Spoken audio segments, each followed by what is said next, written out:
বন্ধুরা, আজ আপনাদের এই ভিডিওতে কলকাতার বুকে থাকা এমন এক আশ্রমের সন্ধান দিতে চলেছি যেখানে গেলে আপনাদের মন শান্তিতে ভরে যাবে।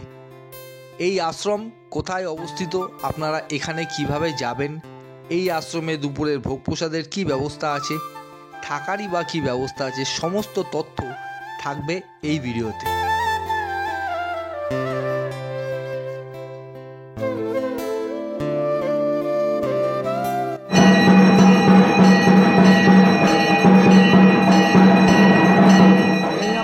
এই ভিডিওতে এমন একটি আশ্রম দর্শন করাবো যা দেখলে আপনারা মুগ্ধ হবেন, আর একবার এই আশ্রমে আসলে আপনাদের বাড়ি যেতে মন চাইবে না। নমস্কার, ইউনিক ট্রাভেল চ্যানেলের পক্ষ থেকে নতুন একটা ভিডিওয়ে আপনাদের সকলকে জানাই স্বাগত। আজ আমি আপনাদের দর্শন করাবো বাদু কল্যাণপুরে অবস্থিত শিবানন্দ আশ্রম। এই আশ্রমে আপনারা কিভাবে আসবেন, এই আশ্রমে দুপুরের ভোগ প্রসাদের কী ব্যবস্থা আছে, এই আশ্রমে থাকারই বা কী ব্যবস্থা আছে, সমস্ত তথ্য নিয়ে থাকবে এই ভিডিও। তো বন্ধুরা, ভিডিওটা দয়া করে পুরোটা দেখবেন, আর ভিডিওটা দেখে যদি আপনাদের ভালো লাগে একটি লাইক করবেন, আর চ্যানেলে নতুন হলে চ্যানেলটি সাবস্ক্রাইব করে আমার পাশে থাকবেন। তো চলুন আজকের ভিডিওটা শুরু করা যাক। আপনারা এই আশ্রমে কিভাবে যাবেন, রেলপথ অথবা সড়ক পথ দুভাবেই আপনারা এই আশ্রমে পৌঁছাতে পারেন।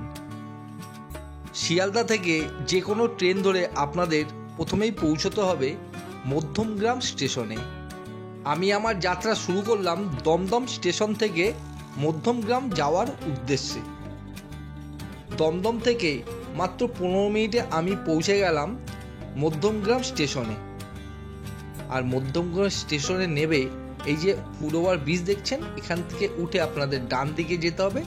ডান দিক দিয়ে বেরিয়েই আপনারা পেয়ে যাবেন টোটো স্ট্যান্ড। সেখান থেকে টোটো ধরে আপনাদের যেতে হবে মধ্যমগ্রাম চৌমাথা মোড়। মধ্যমগ্রাম চৌমাথা মোড় থেকে আপনারা পেয়ে যাবেন অটো ধরে আপনাদের বলতে হবে বাদু কল্যাণপুর শিবানন্দ আশ্রম যাব। তাহলেই আপনাদের একদম শিবানন্দ আশ্রমের মূল তোরণের সামনে নামিয়ে দেবে। এই রাস্তা ধরে আমাদের অটো আসলো, আর একদম মেন রোডের ওপরেই দেখতে পাবেন আপনারা শিবানন্দ সেবাশ্রমের মূল তোরণ। এই তোরণের ভেতর দিয়ে আমাদের প্রবেশ করতে হবে। প্রবেশ করে ওই মিনিট খানিক হাঁটলেই আমরা পেয়ে যাব আমাদের আজকের গন্তব্য শিবানন্দ সেবাশ্রম। আমি এখন এসে পৌঁছে গেলাম শিবানন্দ সেবাশ্রমের একদম মূল গেটের সামনে। মূল গেটের সামনে একটি বড় লোহার গেট রয়েছে। মূল গেট থেকে প্রবেশ করেই আপনাদের প্রথমেই চোখে পড়বে এই আশ্রমের মূল মন্দির, যেটি 3টি ধর্মের মিলনস্থল। আর মন্দিরে প্রবেশ করেই প্রথমেই আপনাদের চোখে পড়বে সুসজ্জিত একটি নাট মন্দির। নাট মন্দিরে প্রবেশ করে আপনাদের মনে এক আধ্যাত্মিক চেতনার সৃষ্টি করবে। নাট মন্দিরের মধ্যে এখানে রয়েছে একটি আসন, যেখানে আশ্রমের মূল মহারাজ বসেন এবং ভক্তদের সাথে দেখা করেন। নাট মন্দিরের ভেতরে আপনাদের চোখে পড়বে একটি সুন্দর ঝাড়বাতির, যা এই নাট মন্দিরের শোভা কয়েক গুণ বাড়িয়ে দিয়েছে। নাট মন্দিরের ভেতরে এক পাশে রয়েছে পঞ্চমুণ্ডির আসন, যা আপনারা সামনে দেখতে পাচ্ছেন।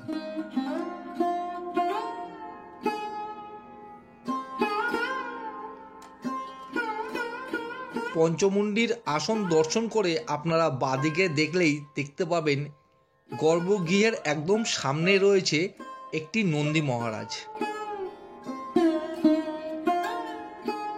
আর তার ঠিক সামনেই রয়েছে এই আশ্রমের যজ্ঞকুণ্ড।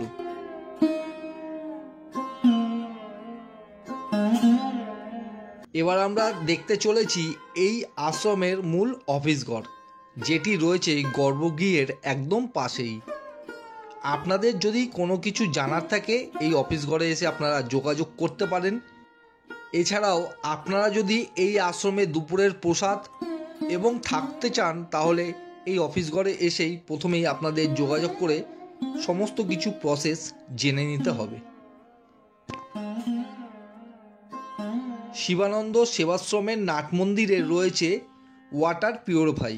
এই যে দেখতে পাচ্ছেন, আপনারা এখান থেকে জল পান করতে পারেন। আর তার ঠিক ওপরেই রয়েছে একটি বড় এলইডি টিভি। খুব সুন্দর করে এই নাট মন্দির সাজানো রয়েছে। আশ্রমের মূল গর্ভগৃহের চারিপাশে প্রদক্ষিণ করার সুন্দর জায়গা রয়েছে। চলুন আমরা একবার মূল গর্ভগৃহটা প্রদক্ষিণ করে নিই। গর্ভগৃহের বাইরের পাঁচিলে এখানে খুব সুন্দরভাবে পৌরাণিক কাহিনীগুলো ফুটিয়ে তোলা হয়েছে, যা আপনারা দেখতেই পাচ্ছেন। আপনারাও যদি কেউ এই আশ্রমে আসেন, অবশ্যই গর্ভগৃহটা প্রদক্ষিণ করবেন। দেখবেন আপনাদের মনের ভেতর একটা আলাদা অনুভূতির সৃষ্টি করবে। মূল গর্ভগৃহের পাঁচিলে এবং দরজার মধ্যে শিব ঠাকুরের অপরূপ সুন্দর মূর্তি খোদাই করা রয়েছে। মূল গর্ভগৃহের প্রবেশের ওপরের দেওয়ালে গৌরাঙ্গ মহাপ্রভুর বিভিন্ন লীলাগুলো খুব সুন্দরভাবে ফুটিয়ে তোলা হয়েছে। চলুন এবার মূল গর্ভগৃহের ভেতর প্রবেশ করে গর্ভগৃহের বিগ্রহগুলো আমরা দর্শন করে নিই। মন্দিরের গর্ভগৃহে শিবকালী রূপে মা বিরাজ করছেন। রয়েছেন সিদ্ধিদাতা গণেশ, একটি শিলামূর্তি। এছাড়াও রয়েছেন মা শারদা ও শিবানন্দ মহারাজের ইষ্ট দেবতা ঠাকুর রামকৃষ্ণ দেব। আর একদম সামনের দিকে রয়েছে কয়েকটি ছোট ছোট গোপাল ঠাকুরের বিগ্রহ।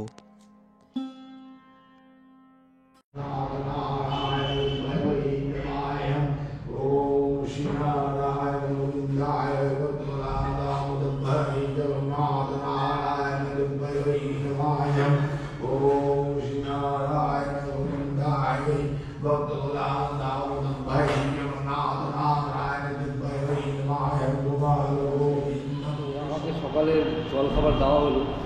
টিফিনে দেওয়া হয়েছে রুটি, তরকারি এবং একটি মিষ্টি। তো জলখাবারটা খেয়ে আপনাদের আশ্রমটা পুরোটা ঘুরে দেখাচ্ছি।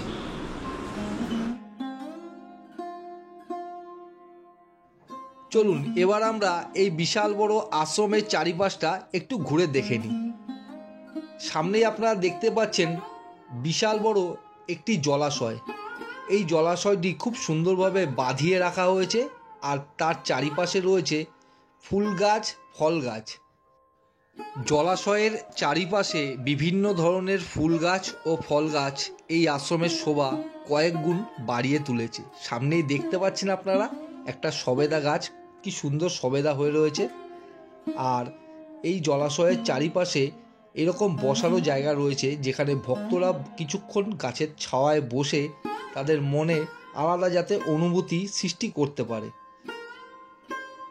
এবার আমরা চলে যাচ্ছি ধ্যান কক্ষে, যেখানে শিবানন্দ মহারাজ বসে পূর্বে ধ্যান করতেন।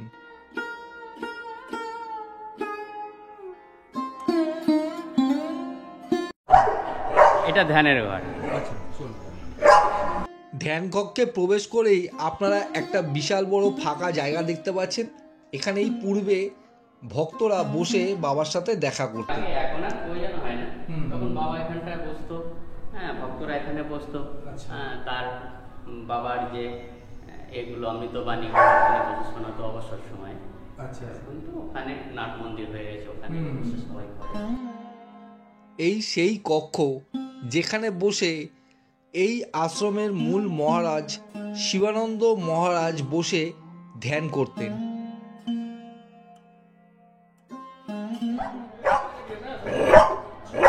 ধ্যান কক্ষ থেকে বেরিয়েই আপনাদের চোখে পড়বে এই আশ্রমের পোষ্যদের ঘর।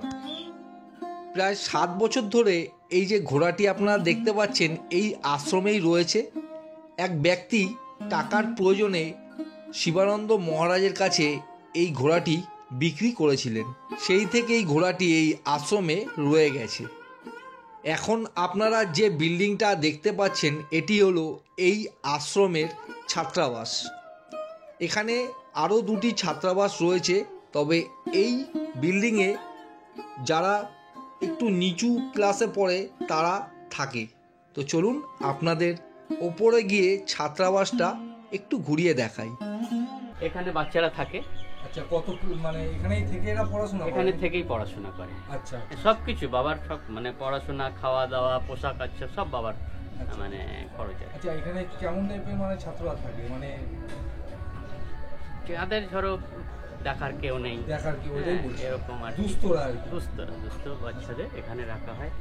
হ্যাঁ, থেকে আর কি কজন থাকে এখানে? এখানে আপাতত 24 জন আছে। 24 জন বাচ্চা আছে। হ্যাঁ, 25 জন ছিল, একজন একটু অন্য কাজে গেছে, আচ্ছা, কলেজে পড়তো। ও একটা আর্মি ট্রেনিং হয় না, ওই ট্রেনিং এ 3 মাসের জন্য গেছে।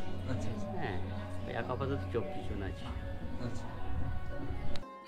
এই শিবানন্দ সেবাশ্রমে বর্তমানে 25 জন দুস্থ বাচ্চার উচ্চশিক্ষা, থাকা ও খাওয়ার সমস্ত খরচ এই আশ্রম বহন করে থাকে। এটা স্বাস্থ্যকেন্দ্র প্লাস অনুষ্ঠানের সময় এখানে খাওয়া দাওয়ার ব্যবস্থাটা করা হয়, আর ভিতরে সাংস্কৃতিক অনুষ্ঠানটা হয় এখানে। আশ্রমের ভেতরের এই স্থানে মানব কল্যাণের উদ্দেশ্যে শিবানন্দ মহারাজ গড়ে তুলেছেন একটি স্বাস্থ্যকেন্দ্র। এছাড়াও ভেতরে ঢুকলে আপনারা দেখতে পাবেন একটি বিশাল বড় খেলার মাঠ। আশ্রমের ছাত্রাবাসের ক্ষুদে বাচ্চারা এই খেলার মাঠে খেলাধুলো করে। এছাড়াও আশ্রমের বিভিন্ন অনুষ্ঠানে এই স্থানেই বসিয়ে প্রসাদ বিতরণ করা হয়। খেলার মাঠের পাশেই রয়েছে এখানে বিভিন্ন ধরনের ফুল গাছ ও ফল গাছের চাষ। আশ্রমের মূল মন্দিরের পুজো এখানকার ফুল দিয়েই করা হয়।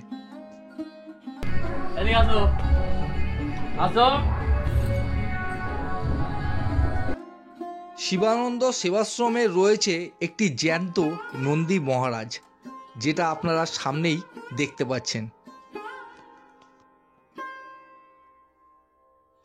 আর এই জ্যান্ত নন্দীর পাশেই রয়েছে আরেকটি পোষ্য।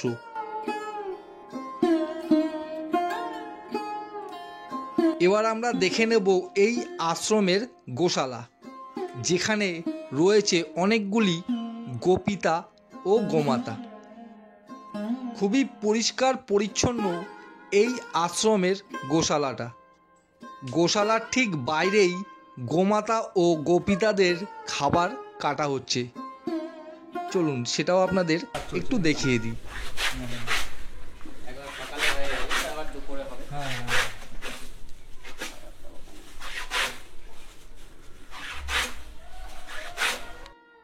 শিবানন্দ সেবাশ্রমের এই জায়গায় বিভিন্ন ধরনের সবজির চাষ হচ্ছে, যেই সবজি দিয়ে দুপুরের ভোগ প্রস্তুত করা হবে এবং ভক্তদের মধ্যে বিতরণ করা হবে।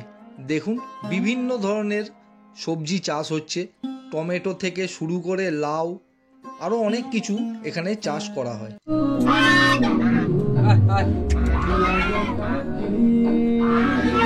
আর আপনারা এই স্থানেই দেখা পাবেন দুটি রাজহাঁসের। আমরা এখন দাঁড়িয়ে আছি এই শিবানন্দ সেবাশ্রমের রন্ধনশালার সামনে। দেখতেই পাচ্ছেন এখানে বহু ভক্ত একসাথে প্রতিদিন দুপুরে প্রসাদ গ্রহণ করেন, আর সেই সমস্ত প্রসাদ এই রান্নাঘরেই রান্না করা হয়।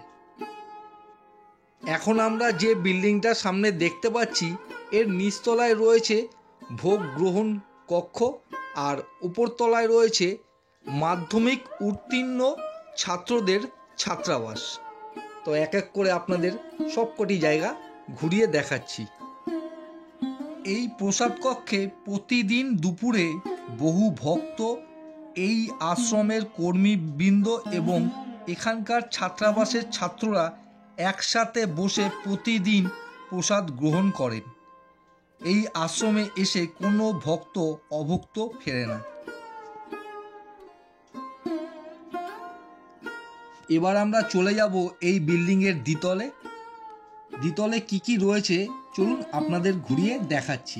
এটাও আমাদের স্টুডেন্টরা থাকে। আচ্ছা আচ্ছা, যারা মানে 9, 10 এগুলো মানে বড়রা যারা।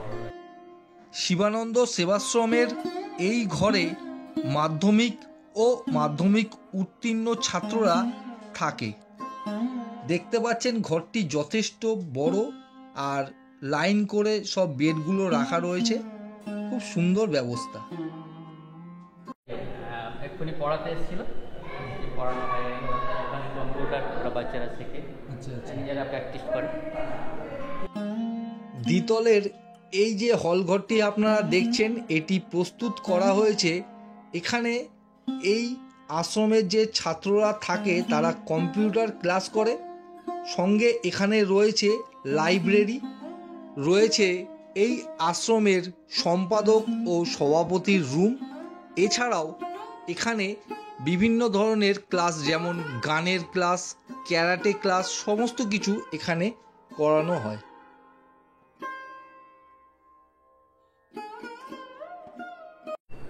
যে বাচ্চাদের গানও শেখানো হয়, তবলা শেখানো হয়, তার ইনস্ট্রুমেন্টগুলো এখানে রয়েছে।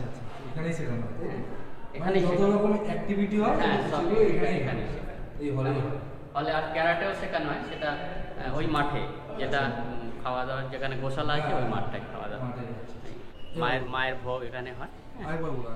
এটা ভোগের ঘর, মায়ের ভোগ হয় এখানে। হ্যাঁ, অবশ্যই যে কোনো অনুষ্ঠান, হ্যাঁ, দুর্গা পুজো, কালী পুজো, যত রকম পুজো হয় সব এখান থেকে ভোগ এখানেই তৈরি হয়। সামনের এই কক্ষেই মায়ের নিত্য ভোগ তৈরি করা হয়।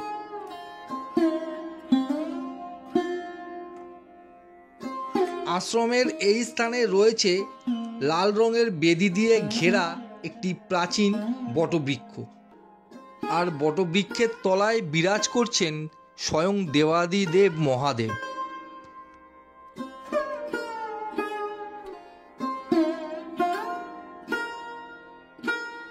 প্রাচীন এই বটবৃক্ষের ঠিক পাশেই আপনাদের চোখে পড়বে মায়ের বাগান। খুব সুন্দরভাবে এই মায়ের বাগানটি আশ্রমের ভেতর সাজানো রয়েছে, যা আপনাদের চোখে এক আলাদা শান্তি দেবে। বাগানের ভেতর রয়েছে বিভিন্ন ধরনের ফুল গাছ এবং নানা রকমের বাহারি গাছ, আর বাগানটা দেখেই আপনারা বুঝতে পারবেন এই বাগান খুব পরিচর্যার মধ্যে রাখা হয়। মায়ের বাগানের ঠিক পাশেই একটি খুব সুন্দর পার্ক টাইপের করা রয়েছে। এই আশ্রমের যে ছোট ছোট বাচ্চারা থাকে তারা এখানে খেলাধুলা করে।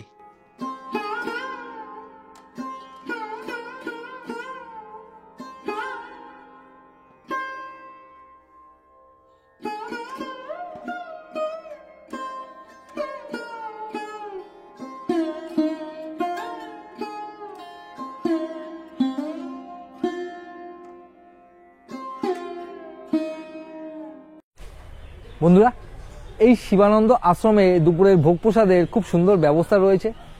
আপনারা যদি এখানে এসে প্রসাদ গ্রহণ করতে চান, দেখুন আমি একটা স্ক্রিনে নাম্বার দিয়ে দিচ্ছি, এই নাম্বারে ফোন করে জানিয়ে দেবেন, তাহলেই আপনারা এখানে এসে দুপুরে ভোগ প্রসাদ গ্রহণ করতে পারবেন। আর এই আশ্রমে ভোগ প্রসাদ গ্রহণের জন্য আপনাদের মাত্র 40 টাকার বিনিময়ে কুপন কাটতে হবে। আর যদি আপনারা সামর্থ্য না থাকে দেওয়ার মতো, তাহলে বিনা মূল্যেও আপনারা দুপুরের প্রসাদ এখানে গ্রহণ করতে পারবেন। যাদের সামর্থ্য আছে তারা 40 টাকা দিয়ে কুপন সংগ্রহ করে এখানে আপনারা প্রসাদ গ্রহণ করতে পারবেন। এবার আমরা কথা বলে নেব এই আশ্রমের প্রাণপুরুষ শিবানন্দ মহারাজের সাথে, জেনে নেব এই আশ্রম গড়ে ওঠার পেছনে ছোট্ট ইতিহাস। আশ্রম চিন্তাভাবনার আমার আশ্রম করবে চিন্তাভাবনা ছিল না। আমি স্বাধীনভাবে ঘুরতাম, মন্দির মঠে থাকতাম, পড়াশুনো করেছি। তারপরে ছোটবেলা থেকে ভাবতাম মানুষের ভগবান যখন সৃষ্টি করেছে তাহলে গরিব সৃষ্টি করলো কেন। যেমন দেখতাম 12টার সময় 1টার সময় বাজার নিয়ে বাড়ি যাচ্ছে, তাদের বাচ্চারা খাবে, দেখে কষ্ট হতো। আর তখন ভগবানকে আমি বলতাম, তোমার যদি সৃষ্টি তাহলে সবাইকে সমান করো নি। তখন তো বুঝতাম না যে কর্মের জন্য সব হয়। আমার মনে প্রশ্ন ছিল, আর ভাবতাম যদি কিছু ওদের জন্য করা যায়। ছোটবেলায় যেমন মনে হতো তাই থেকে করতাম। অনেক গল্প বলেছি, বলতে গেলে অনেক লাগবে মায়ের ব্যাপার। তা আমি এভাবেই করতাম, বাচ্চাদের নিয়ে করা, বই করা, থাকতাম, মাকে বলতাম। নির্জন স্থানে থাকতে আমি ভালোবাসতাম, একা একা জঙ্গলের মধ্যে থাকতে ভালোবাসতাম, চুপচাপ, কেউ আমাকে ডিস্টার্ব করবে এরকম। তারপর আস্তে আস্তে পড়াশোনা করলাম, বড় হলাম, বাড়ির বড় সন্তান হিসেবে চাপ আসতে লাগলো, সংসারী হব না, মা বাবার জোর করা কান্নাকাটি। সংসারী হয়ে আমি একটাই কথা বলেছিলাম আমার ইষ্টকে, যেই আসুন না কেন যেন আমার তোমার পথে যেন বাধা না হয়ে দাঁড়ায়, এটা আমার ছিল। তারপরে সবই হলো, চলতে লাগলো। একদিন মাকে বলেছিলাম, মা তুই তো সংসার করালি, তা সংসারের দায়িত্বটা তুই যদি নিস তাহলে তোর সংসারের দায়িত্ব আমি নিতে পারবো, কিন্তু যদি এই সংসার যে সংসার করছি যে সেই দায়িত্ব যদি আমাকে পালন করতে হয় তাহলে তোর সংসার আমি দায়িত্ব নিতে পারবো না। জানি না মা কথা শুনেছে, তিনি সেই সংসারের দায়িত্ব নিয়েছেন, তার এক একটা উদাহরণ আছে। বাবা ছিলেন, বাবা পুজো পাঠ করতেন, নিজের মধ্যে থাকতেন, ভক্তরা আসতো, সাংসারিক দিকে বাবার কোনো ইয়ে ছিল না। তো মা যখন সেই দায়িত্ব নিল, যাজমানি গিরি করেছি, মন্দিরে মন্দির পূজা করা, সেটাও করেছি, কিন্তু মন বসতো না। তারপরে মঠে থেকেছি, বিভিন্ন জায়গায় ঘুরেছি, ভারতবর্ষে মোটামুটি সব জায়গায় ঘোরা, আর ঘুরতে ভালোবাসি। তবে তীর্থ করতে যাই না, আমি যাই ঘুরতে, দেখতে। আমি জানি আমার মা আমার সাথে, আমার বিশ্বাস, আমার ভক্তি, আর সেই জন্যে আমি ওই সব জায়গায় দেখতে যাই, কোন জায়গায় মা কেমনভাবে লীলা করেছেন, লীলা ক্ষেত্রগুলো আমি দেখতে উপলব্ধি করি। সাধু দেখলাম, সাধুর বেশে দেখলাম, কিন্তু সত্যি সাধু মানে আমার চোখে এখনো পড়েনি, তাই বলতে পারি।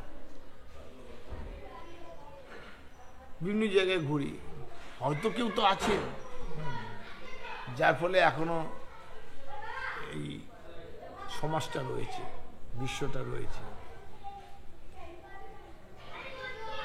কিন্তু অধিকাংশ এতই মানে মিথ্যের আশ্রয়ের মধ্যে রয়েছে, সত্যকে বার করা খুঁজে বার করাটা খুব মুশকিল।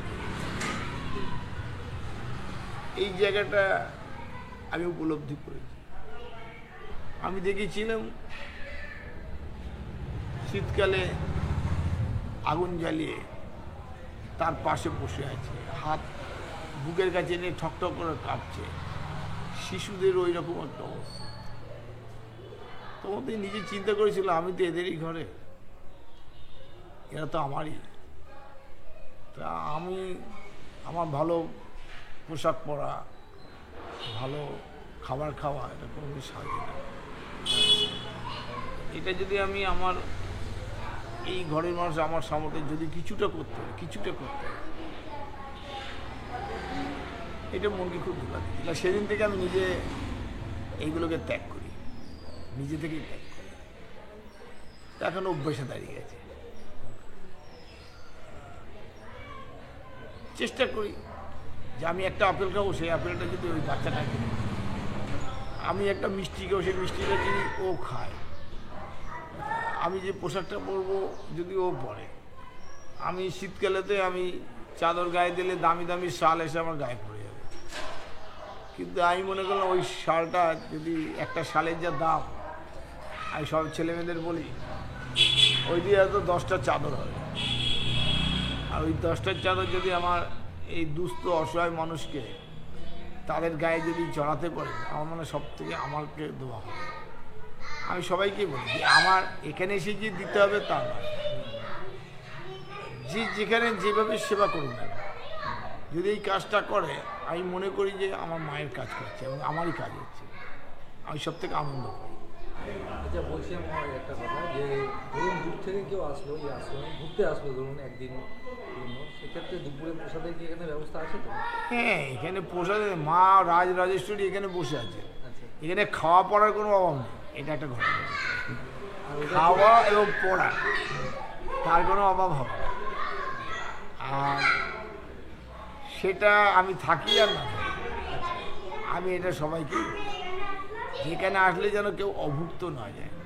আর সেটা কি প্রসেস রয়েছে? প্রসেস মানে এমনি সাধারণত এখানে 40 টাকা বোধহয় কুপন কাটতে হয়, কারণ এটা তো সোসাইটি, হ্যাঁ হ্যাঁ অবশ্যই।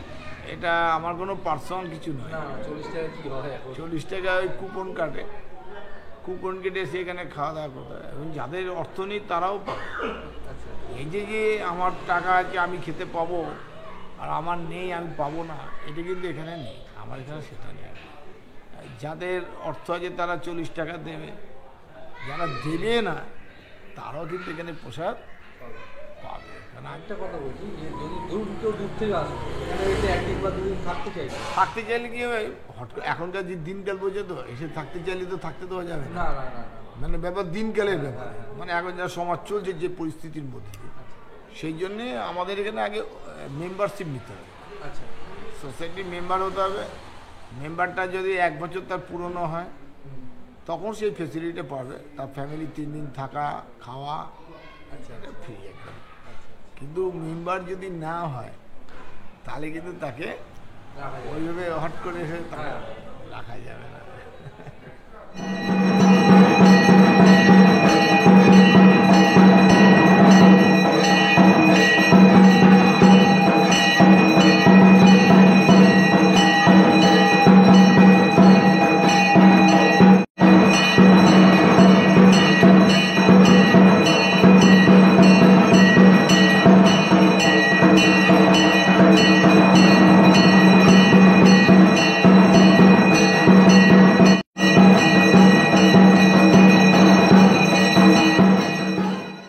পুরো আশ্রমটা ঘুরে দেখার পর বেলা 1:30টার সময় আমাদের নিয়ে যাওয়া হলো প্রসাদ কক্ষে। প্রসাদ কক্ষে দেখুন খুব সুন্দর চেয়ার টেবিলের ব্যবস্থা রয়েছে, যারা বয়স্ক তাদের কিন্তু কোনো অসুবিধা হবে না। এছাড়াও নিচে বসিয়েও প্রসাদ বিতরণের ব্যবস্থা রয়েছে। আমাদের প্রসাদের আজকের মেনু হলো অন্ন, একটা তেঁতোর তরকারি, তারপর আমাদের একে একে দেওয়া হলো ডাল, সোয়াবিন আলুর তরকারি, টমেটোর চাটনি ও পায়েস। প্রতিটা প্রসাদ ছিল অসাধারণ, পেট ভরে তৃপ্তি করে প্রসাদ গ্রহণ করলাম। তো বন্ধুরা, আজ আমি আপনাদের এই শিবানন্দ আশ্রম সম্পর্কে সমস্ত তথ্য এই ভিডিওতে দিয়েছি। আপনারা এখানে কিভাবে আসবেন, আপনারা এখানে দুপুরের প্রসাদ কিভাবে পাবেন, এখানে থাকার কি ব্যবস্থা রয়েছে, সমস্ত কিছু তথ্য আপনাদের এই ভিডিওতে দিয়েছি। তাও যদি আপনাদের কিছু জানার থাকে অবশ্যই কমেন্ট করবেন, আমি সব কমেন্টে রিপ্লাই দেবো। আজকের মতো ভিডিওটা এ পর্যন্তই। ভিডিওটা কেমন লাগলো অবশ্যই কমেন্ট করে জানাবেন। যদি ভিডিওটা ভালো লাগে একটি লাইক করবেন, আর চ্যানেল নতুন হলে চ্যানেলটি সাবস্ক্রাইব করে আমার পাশে থাকবেন। আবার দেখা হবে পরবর্তী নতুন ভিডিও। সকলে সুস্থ থাকবেন, ভালো থাকবেন ও নিরাপদে থাকবেন। শিবানন্দ আশ্রম থেকে আজকের মতো বিদায়।